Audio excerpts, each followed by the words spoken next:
안녕하세요. 선생님이 여러분들의 성적을 바꿔주려고 왔습니다. 자, 선생님과 함께 여러분들 탐스러운 사회문화 함께하고 있는데요.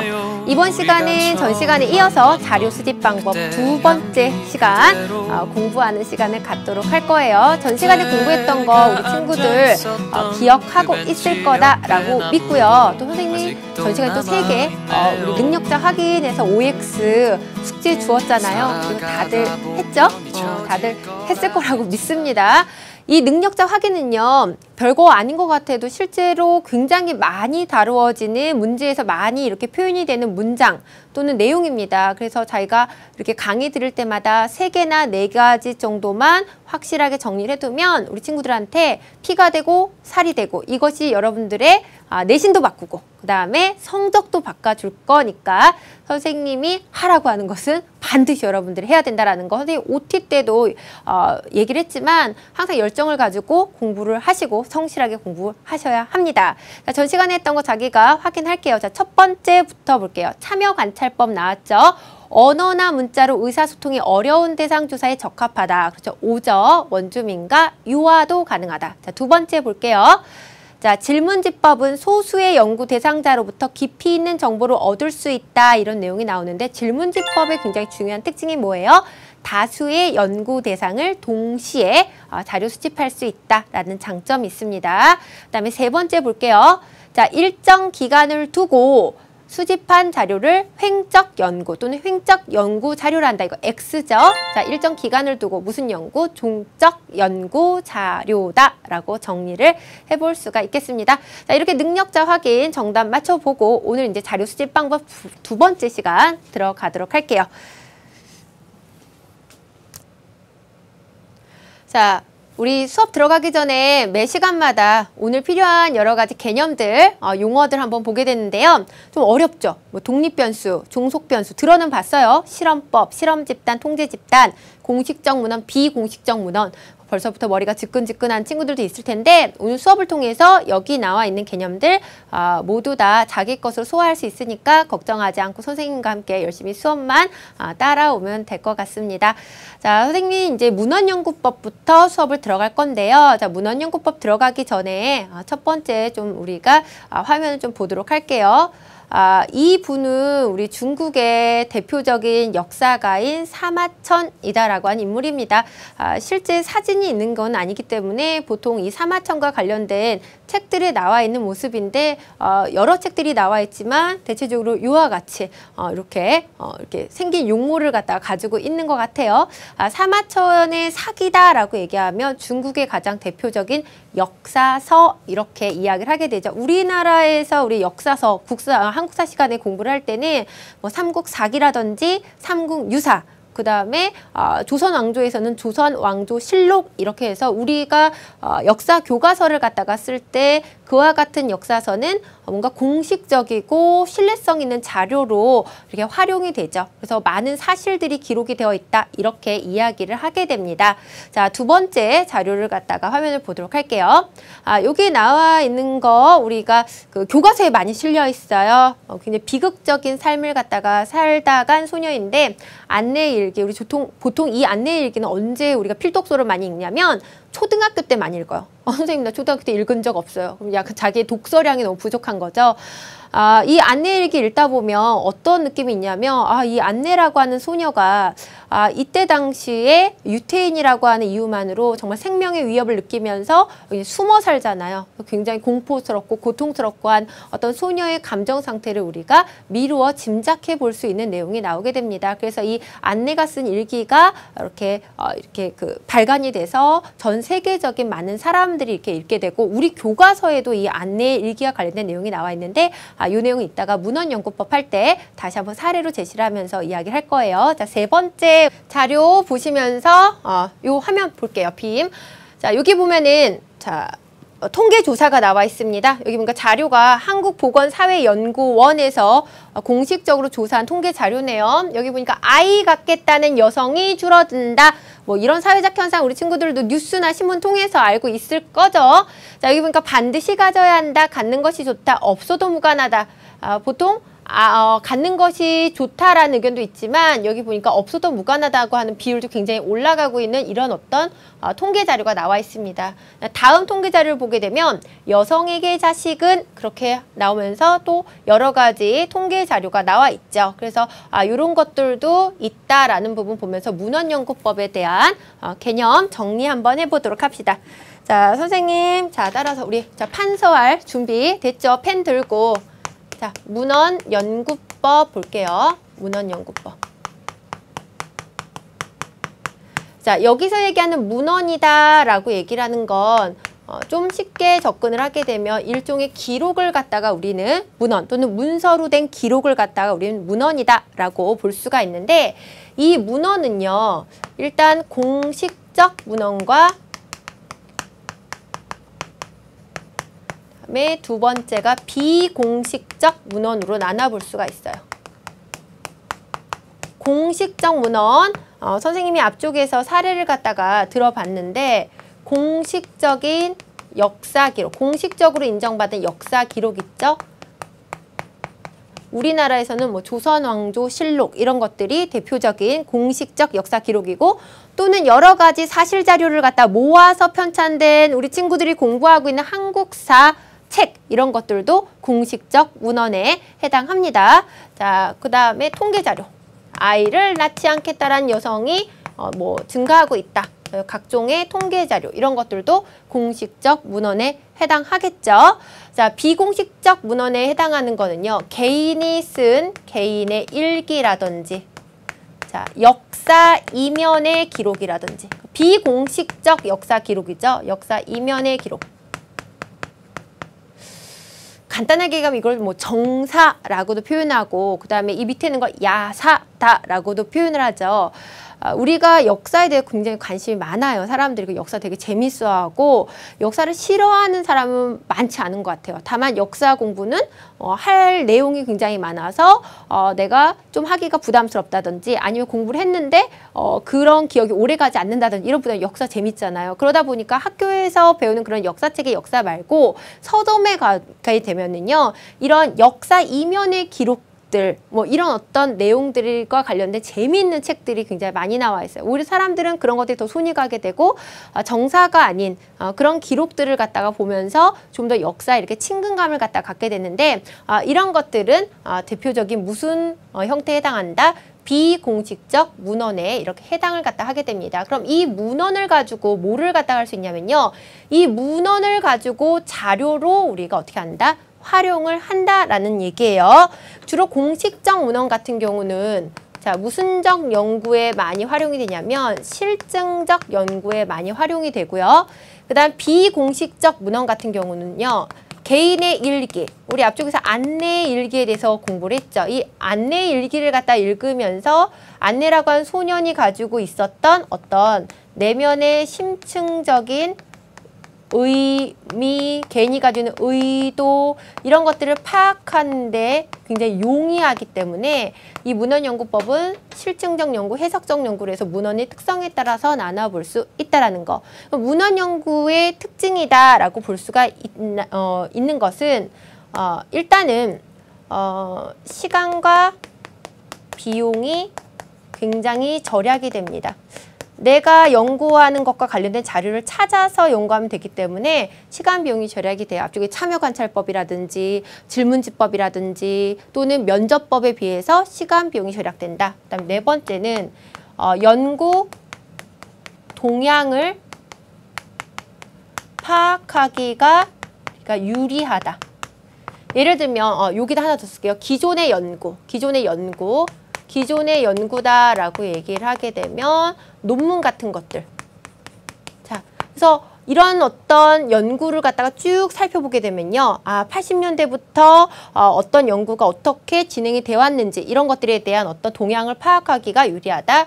그다음에 시공간을 갖다가 초월해서 연구할 수 있다. 그래서 과거의 기록들을 가지고 이런 것들이 문헌 연구의 특징이다라고 볼 수가 있습니다. 주의점은 뭐가 있냐면 자, 문헌만을 갖다가 자료로 사용을 하려고 하다 보니까 이 문헌 자체가 자, 어떻게 한다? 믿을 수 있는지 믿지 못할 문헌인지가 제일 중요하겠죠. 그러니까 믿을 수 없는 문헌을 가지고 연구를 하게 되면 이 연구 자체가 잘못된 연구이기 때문에 제일 중요한 건 문헌의 신뢰성을 갖다가 우리가 확보하는 것이 굉장히 중요한 유의점에 해당할 수 있다는 게 문헌 연구의 특징이에요. 이 문헌 연구 자체를 갖다가 어려워하는 친구들이 없습니다. 다만 요 내용은 나중에 이제 실증적 연구 우리가 앞쪽에서 방법 공부했을 때 이런 어떤 문헌이 사용된다는 걸 연결시킬 수 있는지, 해석적 연구에서 이런 내용을 연결시킬 수 있는지가 그냥 간단하게 이렇게 연결할 수 있는 내용을 개념적으로 정리했다라고 보면 되겠죠. 자, 문헌연구법이 좀 간단하게 끝났다면, 자, 오늘은 실험법이 우리 친구들이 꼭 알고 가야 될 엄청나게 중요한 자료 수집 방법이다라는 걸 기억을 할게요. 자, 앞쪽 시간에 우리 앞 시간 자료 수집 1번에서 내가 좀 부담되게 좀 길게 들었던 자료 수집 방법은 일단 질문지법하고 뭐가 있나요? 참여관찰법 정도 있죠. 그중에 질문지법이 상당 부분 있는데 이번 시간 실험법이에요. 일단 실험법은 말 그대로 실험을 갖다가 하게 돼요. 선생님이랑 옆에 이제 화면을 조금 먼저 보고 실험법에 대해서 좀 쉽게 접근을 해보도록 하겠습니다. 자, 옆에 화면이 뭐가 나와 있냐면 바닥에 정말 세상 다 산 것처럼 이렇게 누워있는 남자의 모습이 나와 있죠. 선생님 저거 평상시 제 모습이에요.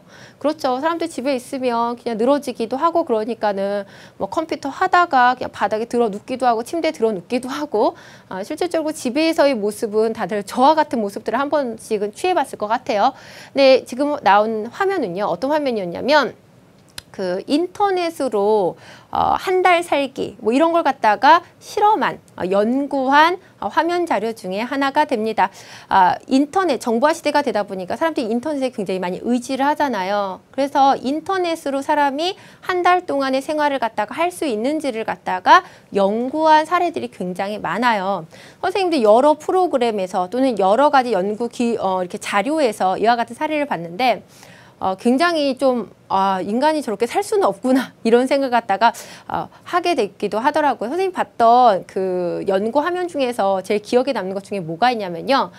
어떤 사람이 자발적으로 동의를 해서 저 인터넷으로 살기를 한 거예요. 그래서 인터넷만으로 음식도 시켜 먹고 막 하는데 한 10 며칠이 지나다 보니까 한 달을 못 채우고 정말 자기가 거기서 견딜 수가 없었나 봐. 이렇게 갇혀 있는 방 한 칸에서 컴퓨터하고 본인하고만 이렇게 있다 보니까 도저히 견딜 수가 없었나 봐요. 어느 날 이제 연구자가 이 사람을 24시간 이렇게 눈으로 볼 수가 없기 때문에 이렇게 CC 카메라를 설치해 놓고 그래 기록을 갖다가 통해서 또 이제 연구를 하게 되는데 어느 날 그 연구자가 딱 와서 화면을 봤더니 그 연구 대상자가 사라진 거예요. 너무 깜짝 놀라가지고 전날 밤에 화면을 막 돌려봤어요. 화면을 막 돌려봤더니 이 연구 대상자가 몰래 밤에 짐을 싸가지고 그 방을 갖다가 도망을 갖다가 나가는 모습이 이렇게 화면에 잡히면서 그 연구는 그 실험은 중단이 되었습니다.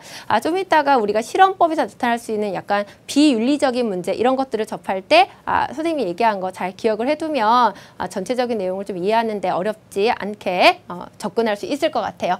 자, 먼저 실험법이다라고 얘기하면 이 실험법이라고 얘기하는 건 굉장히 과학적 접근이다라고 얘기를 할 수가 있죠. 그러다 보니까 이 실험법 자체가 무슨적 연구를 할 때 자료 수집 방법의 가장 대표적 사례가 되냐면 실증적 연구의 자료 수집 방법으로 잘 나오는 게 실험법입니다.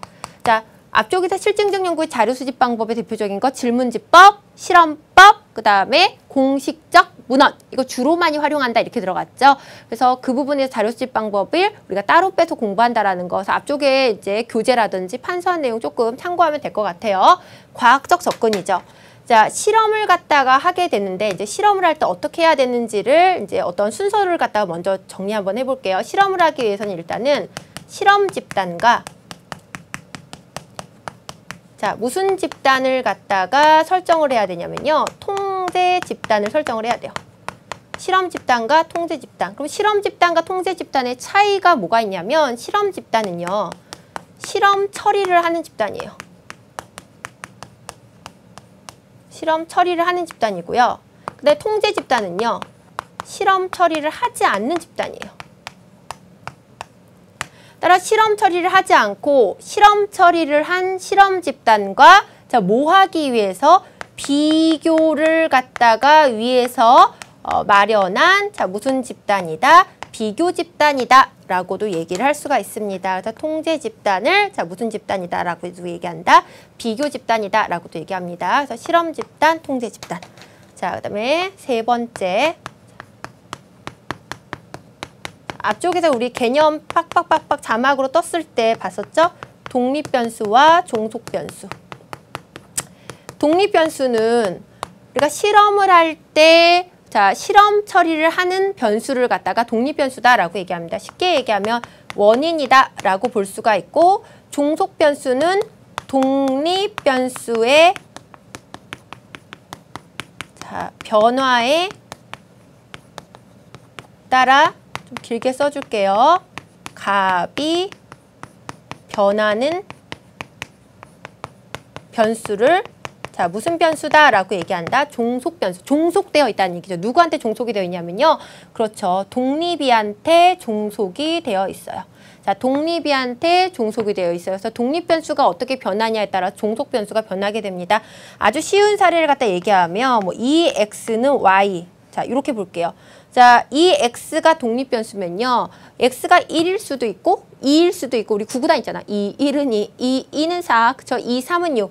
얘가 변하는 거에 따라서 값이 변하는 변수를 무슨 변수? 종속 변수다라고 이야기를 할 수가 있어요.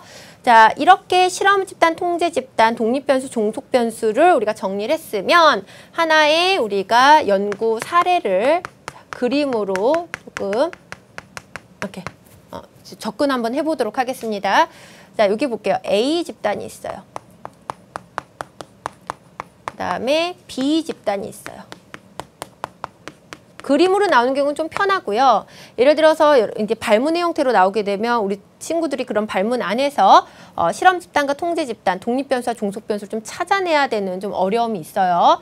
자, A 집단, B 집단이 있고요. 자, 요 A 집단에 자, 뭔가를 갖다가 이렇게 처리를 했습니다. 그래서 이것을 갖다가 우리는 실험 처리했다. 그래서 여기에다가 실험 처리했다 이렇게 볼게요. 여기서 실험 처리를 했다라는 것은 자, 뭐를 제공했냐면요. 독립 변수를 제공을 한 거예요.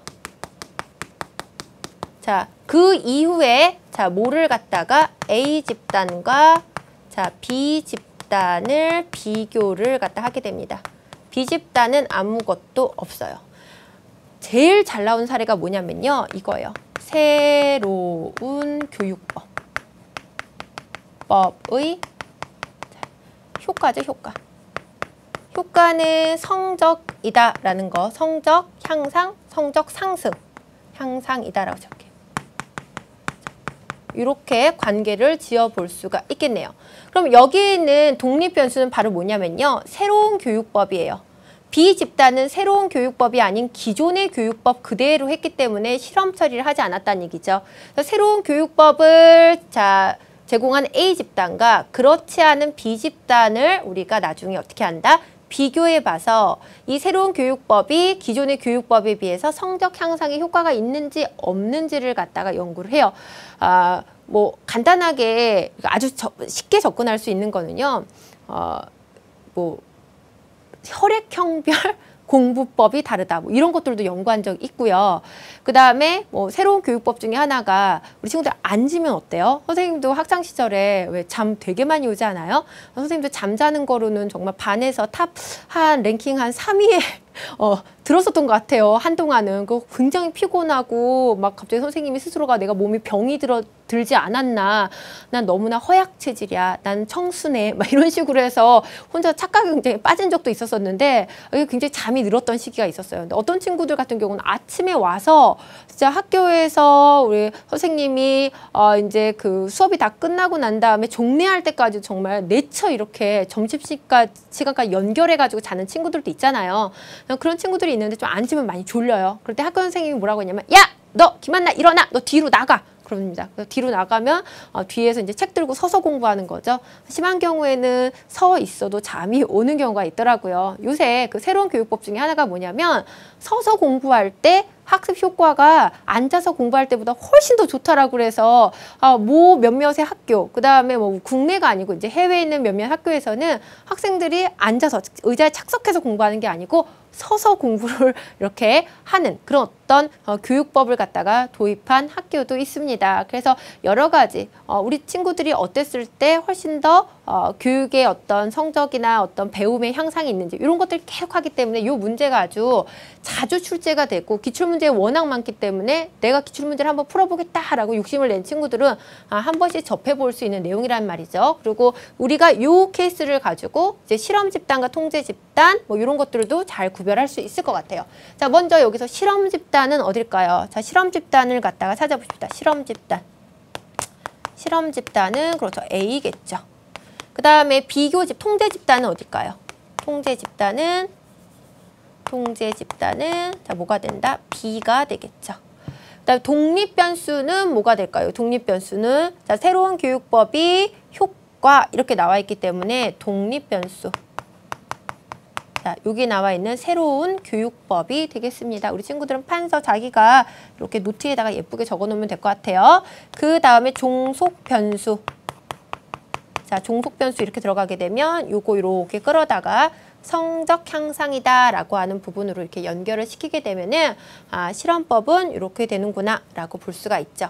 자, 이 실험을 갖다가 하기 위해서는요, 굉장히 정교한 우리가 통제 작업이 이루어져야 됩니다. 그래서 자, A집단과 B집단이 이렇게 지시가 됐을 때 이 A집단, B집단에게 독립 변수를 제공하기 전에 자, 무슨 검사를 갖다가 철저하게 해야 되냐면 사전 검사를 갖다가 철저하게 해줘야 돼요. 쉽게 얘기하면 새로운 교육법 이외에 자, 성적에 영향을 갖다 미칠 수 있는 요소가 두 개가 차이가 나면 안 돼요. 예를 들면 A집단과 B집단의 학생들의 뭐 평균 성적이라든지 아주 정교하게 하면요.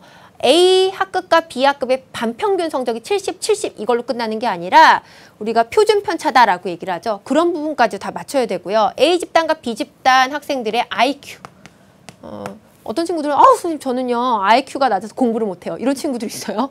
그리고 어떤 친구들은 또 누군가를 얘기할 때 저 친구는요 노력을 안 해도 IQ가 좋아서 공부를 잘한다고 이렇게 이야기한 친구들도 있습니다. 그래서 IQ가 성적에 영향을 미칠 수도 있으니까 A집단, B집단 만약에 평균 IQ다라고 얘기한다면 어떻게 맞출까요? 100, 100? 너무 낮아요? 그럼 110, 110? 뭐 이런 식으로 해서 IQ를 갖다가 이렇게 맞추면 될 것 같아요. 또는 성적에는 여러 가지 가정 환경도 영향을 미칠 수가 있어요. 좀 슬픈 부분이긴 한데요. 집이 좀 부유한 친구들은 그래도 공부를 하는데 이렇게 좀 이렇게 꾸준한 공부를 할 수가 있고 약간 이제 집에 여러 가지 문제가 생기는 경우가 되게 많잖아요. 뭐 부모님이 아프실 수도 있고요. 갑자기 경제 상황이 안 좋아질 수도 있으니까 이런 부분들이 학생들이 꾸준한 공부를 하는데 또 영향을 미칠 수가 있습니다. 그래서 가정환경, 뭐 중산층을 뭐 중심으로 해서 집단을 만든다든지 이런 식으로 해서 사전 검사를 통해서 A집단과 B집단의 어떤 집단의 유사성을 맞춰주게 돼요. 그렇게 되면은 이런 새로운 교육법 이외에 자, 다른 변수를 갖다가 통제한 상태다라고 볼 수가 있습니다. 오로지 여기서 이 성적에 영향을 미치는 건 오로지 뭐 하나여만 되냐면 새로운 교육법 하나여만 된다는 얘기죠. 그래서 우리가 실험법에 대해서 막 얘기를 할 때 뭐 사전검사를 통해서 변수 이해, 독립변수 이해의 변수를 통제해야 된다. 근데 그것이 힘들다. 이렇게 나오게 됩니다. 아무리 정교하게 통제를 해도 여기에 플러스 알파, 우리가 통제하지 못한 다른 요소들이 발생할 수 있죠. 선생님 고3 때 한 번 시험을 되게 망친 적이 있어요. 엄청 망쳐가지고 전교 성적이 100등이 툭 떨어져 본 적이 있거든요. 그때 어땠냐면 친구들끼리 우정의 문제가 생겼어요. 그래서 친구들끼리 서로 이런 감정의 문제가 생기니까 시험 기간에도 열심히 막 충실히 공부를 갖다 못하는 경우가 이렇게 나타나더라고요. 그러니까 여기 있는 이 알파가 뭐가 될지 모르겠지만 그런 부분들을 잘 통제를 해야 돼서 사전 검사를 갖다 하게 된다는 얘기예요. 그러고 난 다음에 독립변수 제하고 우리가 요것에 대한 영향으로 우리가 검사하는 것을 자, 무슨 검사다라고 얘기한다? 사후검사다라고 이야기를 하게 됩니다. 그럼 이제 실험법이 가질 수 있는 우리가 장점, 특징이다라고 얘기를 한다면 앞쪽에서 얘기했던 굉장히 과학적, 그래서 사실적이고 사실 증거 또는 경험적 증거 제시, 사실 증거, 사실 경험적 증거를 갖다가 확보하기에 굉장히 유리하고요. 그다음에 원인과 결과, 이것을 우리는 인과관계다라고 얘기했죠. 이것을 갖다 파악하는 것도 용이합니다. 그래서 결과적으로는 법칙 발견도 용이하죠. 법칙 발견을 목적으로 하는 것이 무슨적 연구다, 해석적 연구다, 실증적 연구다. 실증적 연구죠. 그래서 실험법이 실증적 연구에 자주 활용될 수가 있다는 얘기예요. 다만 실험법이 가지고 있는 되게 치명적이고 어려운 문제점이 있는데요. 그 치명적이고 어려운 문제점이 바로 많은 윤리적 문제가 어떻게 될 수 있다? 발생할 수 있다라는 거죠. 여기서 얘기하는 윤리적이다라고 얘기하는 건 연구 대상의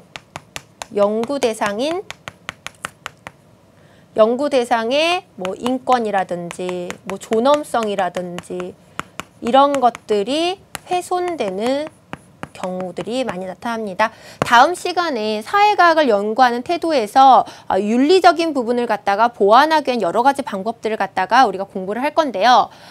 이런 윤리적 문제, 특히나 실험을 한단 말이에요. 이게 우리가 그 과학에서 어떤 특정 약의 약효를 갖다가 이렇게 검증하기 위해서 흰 쥐라든지 또는 뭐 돼지 실험이라든지 이런 것들을 갖다 하게 되죠. 요새 워낙에 동물 애호가들도 굉장히 많기 때문에 화장품, 여자들이 이제 화장품을 갖다가 이렇게 개발을 하는 단계에서 사람이 이제 사용하기 직전에 동물 실험 같은 것들을 많이 합니다. 그런데 일부 동물 애호가들은 화장품 관련해서 그런 동물 실험도 하지 말자. 그래서 뭐 반대하는 여러 가지 시민 운동도 하고 있단 말이에요. 근데 얘는 중요한 게 사람을 대상으로 연구를 갖다가 한다는 얘기죠. 실례로 미국에서 한 이제 사회학자가 연구를 한 것 중에 어떤 게 있냐면요.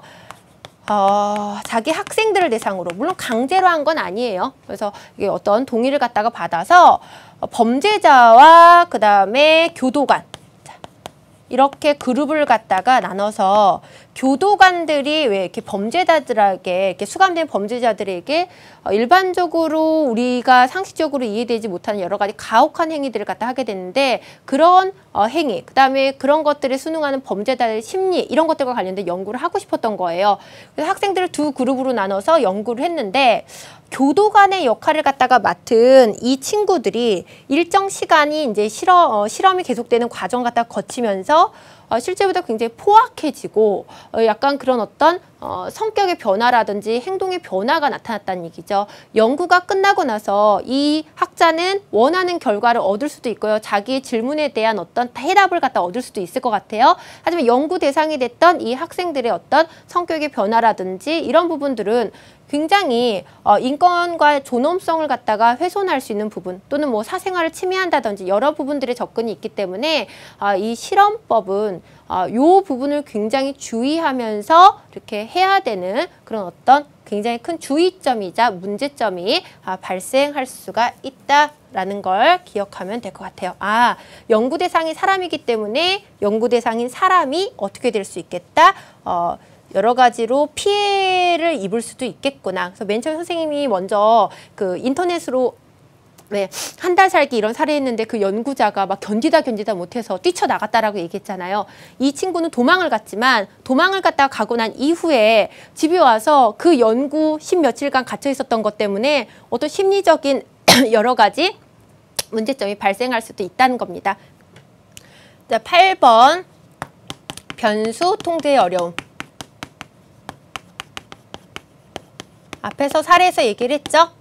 새로운 교수법 이외에 다른 변수들을 통제하는 것이 어렵다. 과학 실험처럼 실험실에서 완벽하게 다른 변수 모두 통제하고 연구하는 것처럼 할 수가 없다라는 것이 굉장히 중요한 특징이다라고 볼 수가 있겠습니다. 그래서 실험법에 대해서 이와 같이 좀 길게 설명을 했는데 우리 친구들 머릿속에 쏙쏙 이렇게 기억됐으면 하고요. 다 이렇게 암기하듯 기억은 안 되겠지만 판서해 놓고 노트 정리한 거에 있으면 언제든지 볼 수 있기 때문에 찾아보면 되고, 다음번에 선생님 자료집 방법 1강 얘기했을 때 이 자료집 방법은 우리 친구들이 한 번이 아니라 한 2번에서 3번 정도 듣게 되는 우리가 그 단원이다라고 얘기를 했잖아요. 나 노트 필기 잘 해놨으니까 다음 시간에 좀 빠르게 이렇게 배속해가지고 여러분들이 들으셔도 될 것 같아요. 자, 이제 자료탐구와 문제 보도록 하겠습니다. 자, 우리 친구들 35쪽 개념형, 서술형 이런 내용이 나와 있어요. 자, 5번. 다음은 음악이 시험 공부에 어떤 영향을 주는가를 탐구하는 과정이다. 우리 친구들 음악이 시험 공부에 어떤 영향을 줘요? 음악 들으면서 공부해야지만 공부 잘 되는 친구들 있잖아요. 선생님은 학창 시절에 사실 이렇게 음악을 들으면 공부가 잘 안 되더라고요. 근데 그건 끼고 있었어요. 이어폰. 왜냐하면 이게 이어폰 꽂고 있으면 친구들이 음악을 듣는 줄 알고 얘가 내 소리를 못 듣겠지라서 말을 잘 안 걸더라고요. 그래서 친구들하고 말하기 싫을 때는 음악은 아니지만 이렇게 우리가 귀에다가 음악을 듣는 그런 어떤 도구를 갖다가 사용해 본 적이 있는데 사람마다 조금 약간 차이점이 있죠. 여기 보니까 학생들은 평균 성적이 같아지도록 나와 있습니다. 그래서 이것을 우리는 사전검사.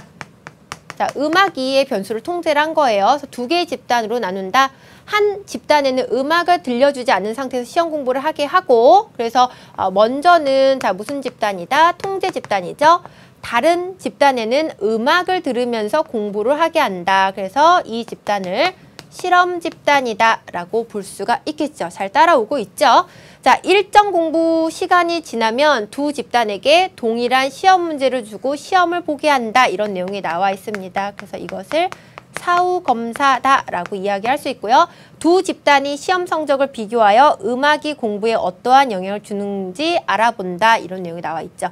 자, 위의 연구에서 실험 집단과 통제 집단을 각각 찾아 쓰시오. 이런 내용이 나와 있는데요. 좀 문장이 길죠. 우리가 실험 집단을 쓰려면 음악을 들려준 집단 이렇게 써야 되고, 통제 집단을 쓰려면 음악을 들려주지 않은 집단 이렇게 볼 수가 있을 것 같아요. 그래서 이걸 간단하게 하면 A 집단, 그다음 B 집단 이렇게 들어가게 되면 실험 집단은 B 집단, 그다음 통제 집단은 A 집단 이렇게 들어가 볼 수 있겠습니다. 자, 위의 연구에서 독립 변인과 종속 변인을 각각 찾아 쓰시오. 종속 변인은 독립이한테 종속돼 있는 거죠. 여기는 독립 변이는 뭘까요? 바로 음악이죠. 음악을 듣는 거.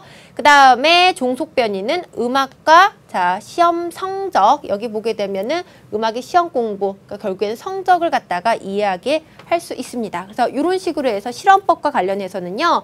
사실 실험 집단과 통제 집단, 독립 변수와 그 다음에 종속 변수를 내가 구별하는 거. 이게 굉장히 부담스럽기 때문에 실험법 자체를 좀 어려워하는 친구들이 있어요. 근데 나오는 어떤 문제 유형이 패턴이요. 좀 거의 비슷하기 때문에 이것도 질문집법, 앞쪽에서 있는 자료수집 방법 여러 가지 그런 어떤 자료수집 방법처럼 몇 가지 패턴의 문제만 풀어보다 보면은요 충분히 자기 것을 완벽하게 소화할 수 있으니까는 문제 푸는 노력과 수고만 더해 주시길 선생님이 좀 부탁드려요. 자, 뒤에 내용 봅시다. 위의 연구에서 사용한 자료수집 방법은 무엇인지 쓰고 이 방법의 대표적인 문제점을 갖다 서술하시오. 이런 내용이 나와 있죠. 여기 나와 있는 것은 무슨 법이다? 실험법이다 라고 얘기할 수 있고, 대표적인 문제점은 바로 윤리적 문제가 제기가 될 수가 있다. 이게 제일 문제점입니다. 인간을 대상으로 실험을 하기 때문에. 그 다음에 6번 볼게요. 이 문제는 여기 나와 있는 발문 자체는 오늘 공부한 자료수집 방법이 아니에요. 오늘 공부한 건 문헌연구법과 실험법이잖아요. 근데 밑에는 선지에서 우리가 좀 정리해 볼 부분이 있기 때문에 이번 시간에 사실 자료수집 방법 1번과 2번 우리 앞쪽에 공부했던 7강과 8강을 연결하는 문제입니다. 자, 여기 볼게요. 문맹자에게 실시할 수 있다. 문맹자에게 실시할 수 있다. 이 내용 나오면 좀 눈치 빠른 친구들 면접법 이렇게 들어가죠. 조금 이제 상위권들을 대상으로 강의를 할 때는요. 또 이 면접법 자체도 사실 단순 면접과 심층 면접 이렇게 나눠지게 돼요. 그래서 우리가 배우는 면접은 단순 면접은 사실 제외하고 자 무슨 면접을 배우는 거다, 심층 면접을 배우는 거다라고 볼 수가 있겠어요. 조사자의 편견이 개입되기 쉬운 단점이 있고 시간과 비용이 많이 들고 표본을 많이 구하기 어렵다. 소수의 응답자로부터 깊이 있는 정보, 심층 면접법입니다. 자 이것을 갖다가 통해서 연구할 수 있는 주제예요. 자 흉악범들의 범죄 동기는 무엇인가? 범죄 동기. 자, 보통 흉악범들 하게 되면은 이제 강력 범죄를 갖다가 저지른 사람들이고 대표적인 사람들 중에서는 타인을 갖다가 살해하는 사람들, 그 중에서도 연쇄살인 이렇게 하는 사람들, 우리 보통 사이코패스로 분류되는 사람들이 굉장히 많은데요. 이런 흉악범들에 대해서는 그들의 범죄 동기에 대해서 긴 시간, 그러니까 범죄의 심리를 연구하는 이런 사람들이 그런 사람들이 뭐 사이코패스적 성향이 있는지 없는지는 그러니까 긴 대화를 갖다가 통해서 심층적인 내면을 갖다가 파악하게 됩니다. 동기를 파악할 수 있는 방법 중에 맞기 때문에 정답은 1번이 될 것 같아요. 근데 여기 2번 볼게요. 조선시대예요. 조선시대. 왕권은 어떻게 견제가 되었는가 이런 내용이 나오게 되죠. 그래서 우리 친구들 보게 되면 조선 초기에 자 왕권, 재상권 뭐 이렇게 해가지고 서로 왕권을 강화하고 견제하기 위한 여러 가지 제도들 이런 내용들을 공부를 했습니다. 근데 우리가 이런 것들은 주로 뭐를 통해서 알 수 있다? 과거의 기록, 역사적 기록, 그래서 문헌연구법에 해당하겠죠. 오늘 공부한 문헌연구법으로는 이런 내용들. 시공간을 초월한 연구를 할 수가 있다는 게 특징이에요. 자, 유아들의 도덕성 발달은 어떻게 이루어지는가? 이거 앞 시간 선생님이 한번 얘기를 했죠. 우리 개념 문제에 나와 있다고. 유아들의 도덕성 발달. 유아들은 대화가 되지 않기 때문에 직접 관찰하는 방법. 그래서 참여 관찰법입니다. 참여 관찰. 자, 국민들은 대통령 후보자로 누구를 지지하는가? 이건 질문지법이죠. 보통 리서치 회사에서 대통령 선거 기간 때 되면은요, 이렇게 뭐 국민 1,050명, 뭐 국민 1,000명을 대상으로 대통령 후보자 지지에 대해서 설문조사를 했고 막 뉴스 앵커가 나와서 그런 조사 결과를 통계를 발표를 하면서 표준 오차 플러스 마이너스 뭐 0.25, 0.5 뭐 일단 이런 식으로 해서 발표를 갖다 하게 됩니다. 질문지법. 그다음에 5번. 아마존의 원시 부족 나왔습니다. 그쵸? 장례는 어떻게 치러지는가? 이들과 대화가 통하지 않기 때문에 주로 직접 관찰하는 방법, 참여 관찰법. 그래서 하나의 우리가 이렇게 문제에서 다양한 우리가 자료 수집 방법을 동시에 정리를 한번 해봤고요. 자, 다음 문제 볼게요. 자, 다음 자료는 금융위기에 대한 어느 연구자의 연구계획이다. 밑줄 친 자료 수집 방법의 일반적 특징을 얘기를 하고 있죠. 어떤 자료 수집 방법을 썼는지 볼게요. 과거의 이와 같은 위기 상황에서 어떤 정책들이 수행되었고 그 결과 그 사회에 어떤 영향을 미쳤는지 뭐를 중심으로 한다?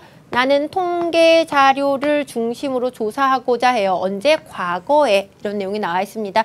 시공간을 초월해서 연구하는 데 굉장히 유리한 방법 문헌 연구고요. 이 문헌은 자 공식적 문헌이 되죠. 공식적 문헌. 통계 자료를 갖다가 활용했기 때문에 보기에서 골라보도록 합시다. 자, 첫 번째, 시간과 비용이 많이 든다. 문헌 연구의 장점은 시간과 비용이 적게 든다라는 장점이 있습니다. 시간과 비용이 좀 많이 드는 연구법으로는 참여관찰법 또는 심층면접법 등이 있죠. 보조 연구로 자주 활용된다. 여기 보조 연구. 그다음에 역사 연구에 많이 활용된다. 우리 역사 연구할 때 과거의 공식적 문헌 많이 사용되죠. 본 연구에 자 무슨 연구? 기초 연구로 많이 활용된다. 이런 내용이 나와 있어요. 요 본 연구, 기초 연구는요. 교과서나 여러 가지 책들을 갖다가 보게 되면은요. 뒤쪽에 내가 이 책을 내는데 이와 같은 여러 가지 참고 문헌, 여러 가지 이런 문헌들을 참고했다라는 게 쭉 나오게 되죠.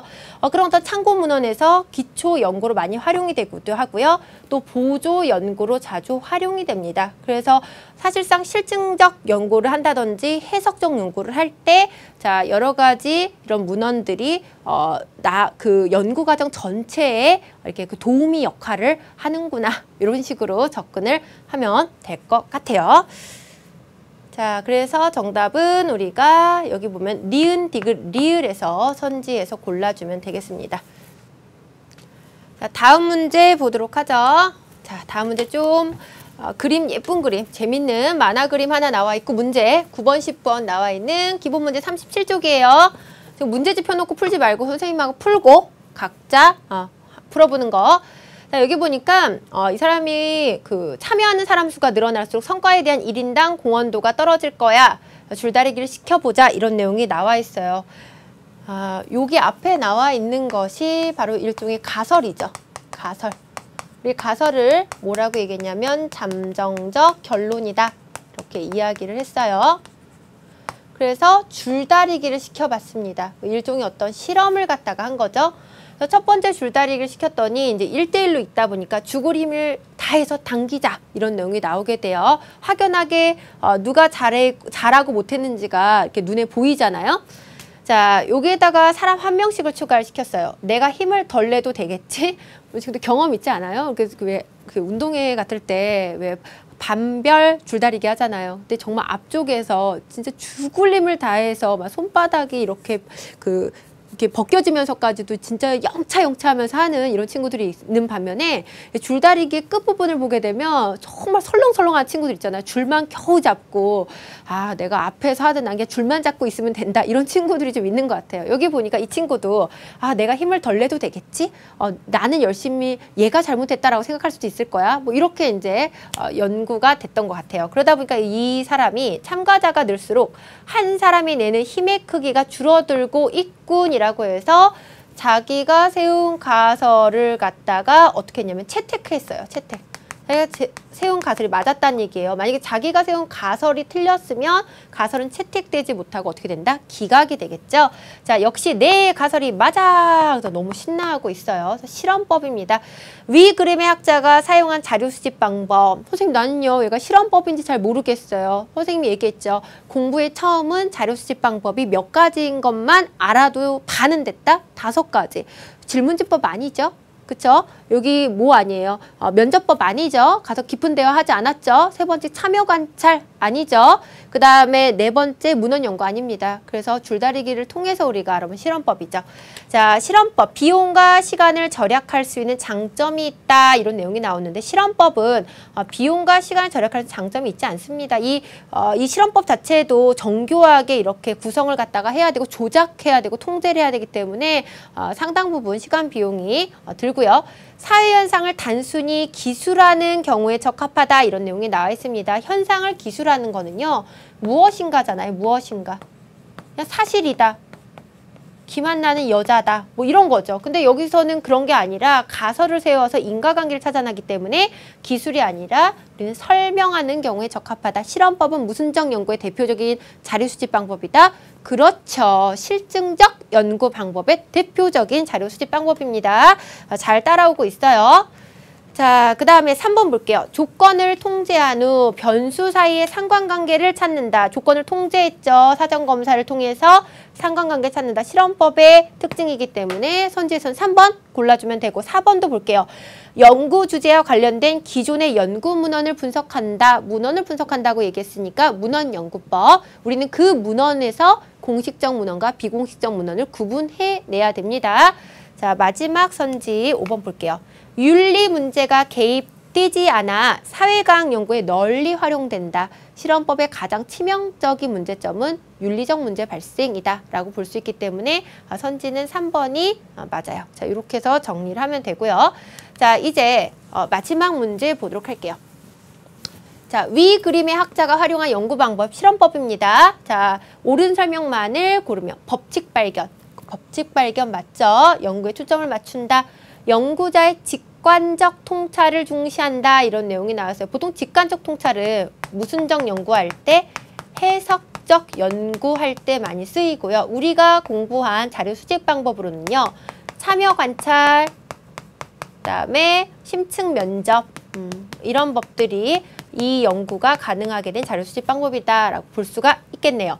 인간 행동을 유발하는 심리적 동기가 이것도 해석적 연구가 되겠죠. 그래서 두 개는 틀렸고 리을 사회과학에도 자연과학의 연구 방법이 적용될 수 있다고 본다. 자, 이것을 다른 말로는 방법론적 자 무슨 논이다? 이론론이다 라고 얘기할 수가 있고 이런 연구는 양적 연구 자 실증적 연구 그쵸? 이런 말들로 표현될 수가 있고 이건 맞습니다. 그래서 정답은 우리가 기억 리을을 갖다가 이렇게 골라서 보면 될 것 같아요. 자, 이렇게 해서 우리가 이번 시간에 자, 자료 수집 방법을 갖다가 앞 시간 우리가 7강에 의해서 완성을 갖다 했고요. 오늘 공부한 내용만으로도 충분히 여러분들이 학교 우리 왜 그 고위 관계에서도 왜 학력평가 이런 사회문화 문제 보잖아요. 충분히 문제 잘 풀 수 있습니다. 오늘 내가 공부한 내용이 정말 중요한 내용을 공부했구나라는 거 생각하면서 난 정말 사회문화의 실력자가 되어가고 있어, 능력자가 되어가고 있어 라고 생각하고요. 자, 다음 시간에 확인할 능력자 확인 문제 내드릴 테니까 자기 노트 필기장에 우리가 할게요. 오늘은 OX가 아니고요. 조금 난이도가 있는 능력자 확인 문제입니다. 7강과 8강에 같이 연결되는 문제라 4개가 되겠는데요. 첫 번째 보도록 할게요. 자, 기존의 연구 자료, 통계 자료, 공식적 역사서는 땡땡 문헌이다 라고 해서 빈칸 넣기가 되겠죠. 그래서 땡땡땡 문헌 한번 적어도 봅시다. 두 번째 자 능력자 확인입니다. 자 독립 변수의 변화에 따라서 값이 결정되는 변수를 땡땡 변수라 한다. 기억나요? 그렇죠. 독립이한테 어떻게 돼 있는? 됐습니다. 자, 세 번째 보도록 할게요. 세 번째 좀 난이도가 있는데요. 요 문장은요. 우리 친구들이 좀 받아 적으셨으면 좋겠어요. 받아 적고 해야 되는데 얘는요. OX도 아니고 빈칸 넣기도 아니에요. 귀하는 뉴스를 정기적으로 보고 있습니까? 라고 하는 설문 문항입니다. 설문 이 문항인데 이 문항은 뭔가 잘못되어 있어요. 우리 질문지 작성의 유의점 공부했을 때 여러 가지 사례를 들었는데 얘가 어떤 거에 해당하는지 한번 다음 시간에 적어 왔으면 좋겠고요. 그 다음에 마지막으로 네 번째 보도록 할게요. 귀하는 드라마나 오락 프로그램을 매우 좋아하십니까? 이런 질문이 있습니다. 자, 이 질문이 뭐가 잘못됐는지 내가 질문지 작성 유의점 7강에 기록해 놓은 거 있죠? 그거 보고 어떤 점이 잘못됐는지 적어 정리하고 다음 시간에 능력자 확인으로 자기 실력 체크하시면 될 것 같네요. 자, 이렇게 해서 우리가 자료 수집 방법 두 번째 시간을 마쳤고요. 선생님하고 이제 다음 시간에는 1강 개념의 마지막 개념입니다. 그래서 개념으로는 마지막이에요. 여러분들 너무 수고하게 열심히 강의 들어왔는데 다음 시간에 할 수 있는 주제들 있죠? 어떤 것들이 있는지 보고요. 이제 슬슬 준비할 게 있어요. 다음 시간 강의를 듣고 난 다음에 뒤쪽에 나와 있는 그리고 앞쪽부터 이렇게 중단원마다 연결된 심화 문제와 그 다음에 대단원 확인 문제를 여러분들이 푸셔야 되거든요. 그래서 다음 강의 끝나고 바로 풀면 너무 힘드니까 지금부터 앞쪽부터 중단어 이미 끝내온 부분들 잘 정리를 하시면서 강의 좀 이렇게 멈춤 없이 연결을 해나가면 좋을 것 같아요. 기억이 사라지기 전에 계속 연결시키게 되면 그것만큼 실력 향상에 도움이 되는 부분이 굉장히 도움이 된다라는 거 기억하시면 좋을 것 같습니다. 자, 다음 시간에도 우리 신나고 씩씩하게 선생님이 성적 바꿔주러 올 테니까 우리 친구들 씩씩하게 강의 들으시면 좋을 것 같습니다. 수고하셨습니다.